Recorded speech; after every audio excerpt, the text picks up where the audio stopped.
નમસ્કાર મિત્રો, સ્વાગત છે તમારું આજના એક નવા વિડીયોમાં। શિક્ષકોની ભરતી અંગે ખૂબ જ મોટા સમાચાર આવી રહ્યા છે। 21,000 જેટલા શિક્ષકોની જે છે એ જગ્યાઓ ખાલી થવાની છે। તો શું આના રિગાર્ડિંગ ભરતી આવી શકે છે, એના વિશે સંપૂર્ણ ચર્ચા આજે આપણે વિડીયોમાં કરવાના છીએ। અને આ તમે કહી શકો છો કે વર્ષની સૌથી મોટી ભરતી થવા જઈ રહી છે। મે બી આ યરની અંદર પણ આ ભરતી થઈ શકે છે અને નેક્સ્ટ યરમાં પણ ભરતી થઈ શકે છે, પરંતુ તમારે આની પ્રિપેરેશન જે છે કરવાની રહે છે। અને આ 21,000 જગ્યાઓ કેમ ખાલી થવાની છે એના વિશે પણ સંપૂર્ણ ચર્ચા આજે આપણે વિડીયોમાં કરવાના છીએ। તો વિડીયોને લાસ્ટ સુધી જરૂર જુઓ, જેથી તમને આની સંપૂર્ણ ઇન્ફોર્મેશન જે છે એ મળી રહે। તો શરૂ કરીએ આજનો આ વિડીયો। શિક્ષકોની ભરતી અંગે ખૂબ જ મોટા સમાચાર જે આવી રહ્યા છે। 21,000 શિક્ષકોની ખાલી જગ્યાઓ જે છે એ થવા જઈ રહી છે અને આના રિગાર્ડિંગ ભરતી પણ ટૂંક જ સમયમાં આવી શકે છે। 31મી મે 3,374 શિક્ષકો નિવૃત્ત થવાના છે, ત્યારે નવા શૈક્ષણિક વર્ષે શિક્ષકની 21,000 જગ્યાઓ સ્કૂલોમાં ખાલી હશે।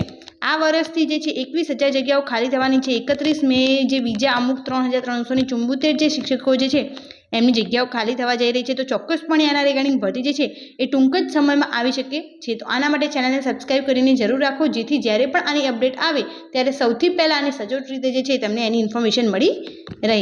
આગામી 31મી મેના રોજ રાજ્યની સરકારી ગ્રાન્ટેડ પ્રાથમિક સ્કૂલોમાંથી 3,300થી વધુ શિક્ષકો નિવૃત્ત થવાના છે, ત્યારે નવા શૈક્ષણિક વર્ષે સ્કૂલો ઉઘડતા રાજ્યની પ્રાથમિક સ્કૂલોમાં શિક્ષકોની 21,000થી વધુ જગ્યાઓ જે છે એ ખાલી થવા જઈ રહી છે, જેને પગલે ટેટ 1 પાસ ઉમેદવારો દ્વારા ધોરણ 1થી 5માં વિદ્યા સહાયકની ચાલુ ભરતીમાં જગ્યાઓ વધારવા માટે સરકારની રજૂઆત કરવામાં આવી છે।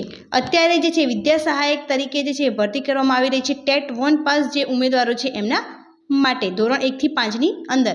ધોરણ 1થી 5ની ચાલુ ભરતીમાં જગ્યાઓ નહીં વધારાય તો બાળકોના શિક્ષણને મોટું નુકસાન જે છે થઈ શકે છે। તો ચોક્કસપણે અંદર જે છે વધારો કરવામાં આવી શકે છે। રાજ્યમાં 2010થી 2023-24 સુધીમાં વિદ્યા સહાયકની ભરતીની વિગતો જોઈએ તો ધોરણ 1થી 5માં 7,879 અને ધોરણ 6થી 8માં 50,912 શિક્ષકોની ભરતી થઈ છે, જ્યારે મુખ્ય શિક્ષક એટલે કે આચાર્યની 6,997 જગ્યાની ભરતી થઈ છે। આમ 65,998 જગ્યાઓ ભરાઈ છે। ટેટ 1 પાસ ઉમેદવારોની ફરજિયાત છે કે ધોરણ 1થી 5માં આરટીઆઈની માહિતી મુજબ 31/5/2025ની સ્થિતિએ 21,354 શિક્ષકોની જગ્યાઓ જે છે એ ખાલી થવા જઈ રહી છે। તો ટૂંક જ સમયમાં આની અંદર જે છે એ ભરતી આવી શકે છે। ભરતી માત્ર 5,000ની જ કરવામાં આવી રહી છે। ધોરણ 1થી 5માં 31 જુલાઈ 2025ની સ્થિતિએ 16,181 જગ્યાઓ ખાલી છે, જ્યારે ધોરણ 1થી 5માં 31/10/2024ની સ્થિતિએ 1,799 શિક્ષકો નિવૃત્ત થયા છે। તો 31/5/2025ના રોજ વધુ 3,374 શિક્ષકો જે છે એ નિવૃત્ત થવા જઈ રહ્યા છે। તો ટોટલ આમ 21,000 જેટલા જે છે એ ખાલી જગ્યાઓ રહેવાની છે। આમ નવા શૈક્ષણિક વર્ષમાં સ્કૂલો ઉઘડતા પ્રાથમિકમાં ધોરણ 1થી 5માં અને 6થી 8માં 21,000થી વધુ જગ્યાઓ જે છે એ શિક્ષકોની ખાલી હશે।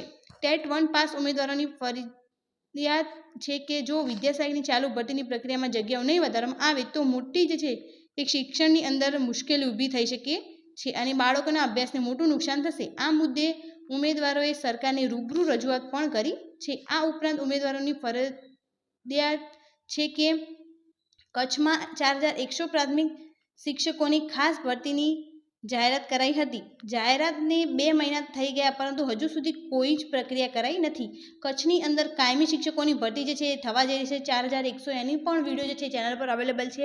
તો આની અંદર 4,100 જે છે તે કાયમી ભરતી થવા જઈ રહી છે। જ્યાં સુધી તમે નિવૃત્ત નહીં થાવ ત્યાં સુધી તમારે ત્યાં ફરજ બજાવવાની રહે છે। આ મુદ્દે કચ્છ જિલ્લામાં પંચાયત શિક્ષણ સમિતિના ચેરમેન દ્વારા પણ સરકારને લેખિત રજૂઆત કરવામાં આવી હતી। કચ્છમાં 4,700 જેટલા શિક્ષકોની ઘટ હોવાનું જણાવ્યું હતું। તો તમે જોઈ શકો છો કે 4,100 કચ્છની અંદર તો કાયમી શિક્ષકોની ભરતી આવવા જઈ રહી છે, એની સાથે સાથે બીજા 21,000 જે છે એ શિક્ષકોની ભરતી ટૂંક સમયમાં થઈ શકે છે, કેમ કે જગ્યાઓ ખાલી છે અને આનાથી જે છે બાળકોનું શિક્ષણ જે છે એની અંદર પણ અસર આવી શકે છે। તો આ વિડીયોને વધુથી વધુ શેર કરો, જેથી જેને આની ઇન્ફોર્મેશન જોતી હોય એને મળી રહે। Thank you so much for watching.